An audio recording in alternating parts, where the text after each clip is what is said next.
মঙ্গলগঞ্জের নীলকুঠি। এর প্রচুর ইতিহাস আছে।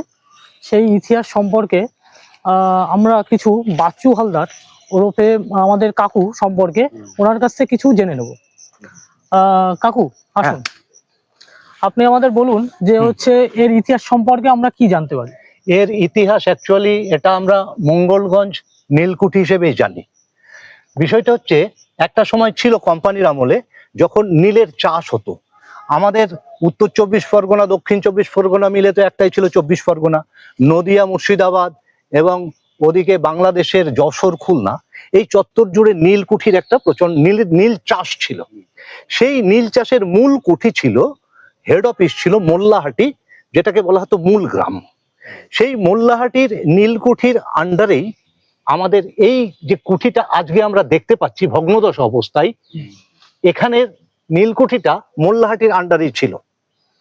বিষয়টা হলো 1868 সালে নীল বিদ্রোহের প্রচন্ড আগুন জ্বলে ওঠার পরে নীল চাষ সম্পূর্ণরূপে বন্ধ হয়ে যায়। বন্ধ হয়ে গেলে তখন নীলকর সাহেবরা এখান থেকে চলে যাবে, সমস্ত কুঠি তারা বিক্রি করে দিল। তারা বিজ্ঞপ্তি দিল 1868 সালে যে আমাদের যেখানে যত কুঠি আছে বিক্রি হবে। এইটি ছিল সেই নীলকুঠির ঘর। এখানে অনেক বিল্ডিং ছিল, সেগুলো সেই ধ্বংসাবশেষগুলো নেই এখন। সেই নীলকুঠির ঘর 1870 সালে লক্ষণ আঁশ তিনি এইটা কেনেন, এই নীলকুঠিটা কেনেন। লক্ষণ আঁশ হচ্ছে আদতেও সপ্তগ্রামের মানুষ। সেই সপ্তগ্রামের মানুষ, তারা ছিলেন বণিক সম্প্রদায়, তাদের বাণিজ্য ছিল মূল পেশা। পরবর্তীকালে তারা গোবরডাঙ্গায় ওখানে এসে বসতি স্থাপন করেন এবং এদের মূল জমিদারি রাজত্বটা ছিল, অর্থাৎ জমিদারিটা ছিল ময়মনসিংহ, অধুনা বাংলাদেশ। ময়মনসিংহে এদের মূল জমিদারিটা ছিল। সেই লক্ষণ আঁশ এইখানে এত সুন্দর জায়গা, একটা 65 বিঘা জমি আছে। এই যে চারিপাশে আমরা যা দেখতে পাচ্ছি, এই বর্তমান শালবাগান হয়ে রয়েছে জঙ্গলাকীর্ণ অবস্থায়, চতুর্দিক এখানে আছে। 65 বিঘে জমির উপরে অবস্থিত ছিল সেই নীলকুঠি। উনি 1970-72 সাল নাগাদ, 1870-72 সাল নাগাদ এটা কেনেন। কিনে ওনার বাবার নাম ছিল মঙ্গল আঁশ।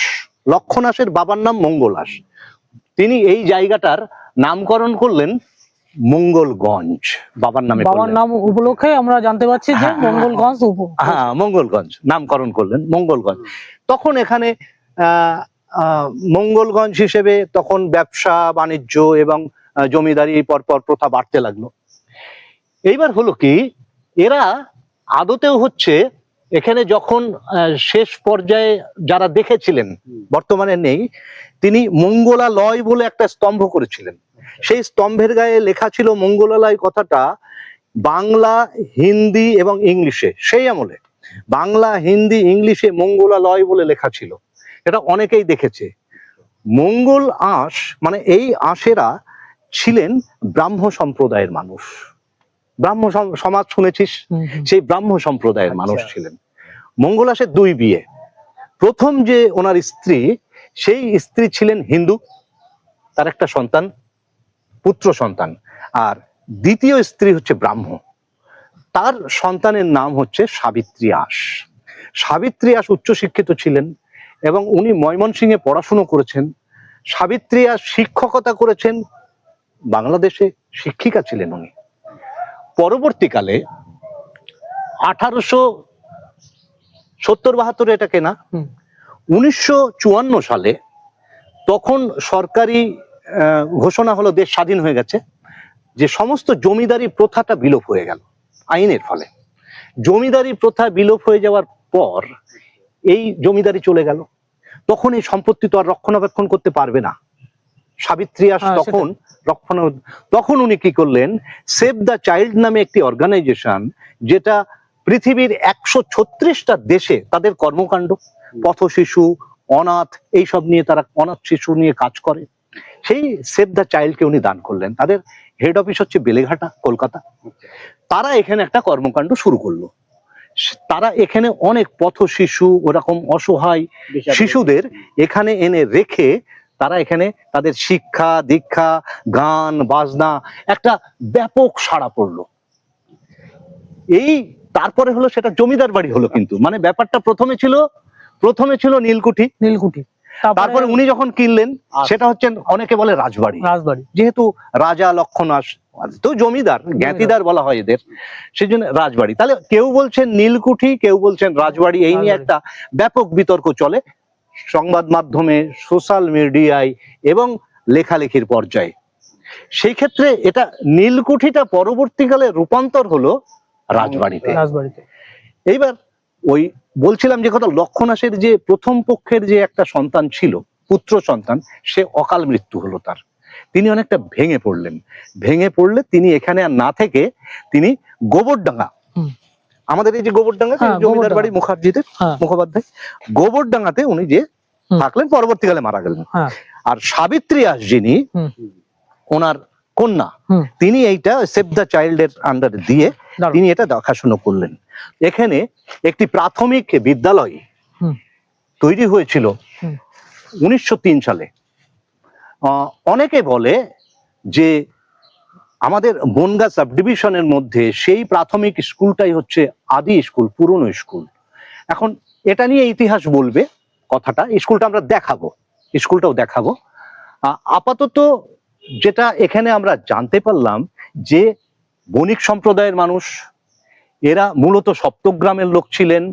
সেই সপ্তগ্রামের লোক এখানে এসেছিলেন, এসে এই জমিদারি পত্তন করে এখন বর্তমান কি অবস্থা হয়েছে প্রশান্ত সেটা বলি দিলীপ। বর্তমান অবস্থা হয়েছে কি, এটাকে নিয়ে ব্যবসাটা কেমন, যে এমন কিছু জিনিস এখানে রটিয়ে দেওয়া হলো যে এটা কাটা সাহেবের বাংলো, এখানে গলা কাটা সাহেব ঘুরে বেড়ায় রাত্রিবেলায়। নীলকুঠি আলরা নাকি নীলকুঠি সাহেবদের তৎকালীন বিদ্রোহী চাষিরা নাকি একজন সাহেবের গলা কেটে ফেলেছিল, সেই সাহেবের প্রেতাত্মা এখানে ঘুরে বেড়ায় রাত্রিবেলায়, সেই প্রেতাত্মার আওয়াজ আমরা পাই, কান্না পাই। এইটা একটা রটে গেল। তার ফলে এখানে এখন রিসর্ট হয়েছে, পিকনিক স্পট হয়েছে, বাইরে থেকে মানুষ আসেন। আমরা বর্তমানে যে জায়গাটায় আছি, নাটাবেড়িয়ার পার্শ্ববর্তী অঞ্চল, বনগাঁ সাব ডিভিশনের একদম প্রান্ত সীমায়, যার ইছামতির ধারেই এই অংশটা গড়ে উঠেছে। ইছামতির অপর পাড়েই হচ্ছে আমাদের বিভূতিভূষণ অভয়ারণ্য, যেটাকে আমরা বলি পারমাদন ফরেস্ট। বিভূতিভূষণ অভয়ারণ্য যেদিকে, তার ঠিক অপর পাশেই হচ্ছে এই মঙ্গলগঞ্জ নীলকুঠি। অতীতের সাক্ষ্য বহন করে এখনো চলেছে। ওই যে ইটের পাজরে এখনো নীলকর সাহেবদের অত্যাচারের কঠিন মর্মধ্বনি এখনো শোনা যায়, অনুভব করতে হয়, দেখা যায় না, বোঝা যায় না। এই টানেই সেই উপলব্ধি করেছিলেন কে, আমাদের বিশ্ববরেণ্য সন্তান বিভূতিভূষণ বন্দ্যোপাধ্যায়। তিনি যেমন মোল্লাহাটি নীলকুঠিতে আসতেন, তেমনি এই মঙ্গলগঞ্জে ছুটে ছুটে এসেছেন এর অতীত কাহিনী জানার জন্য, যার ফলে বিভূতিভূষণের সৃষ্টি হয়েছিল সেই কালজয়ী উপন্যাস ইছামতি। 1949 সালে বিভূতিভূষণ লেখেন। বিভূতিভূষণ মারা যান 1950 সালে এবং মরণোত্তর রবীন্দ্র পুরস্কার পায় ইছামতি উপন্যাস 1951 সালে। ইছামতির প্রেক্ষাপটের পিছনের একটা বড় অংশ হচ্ছে আমাদের মঙ্গলগঞ্জ, এই নীলকুঠি অথবা রাজবাড়ি।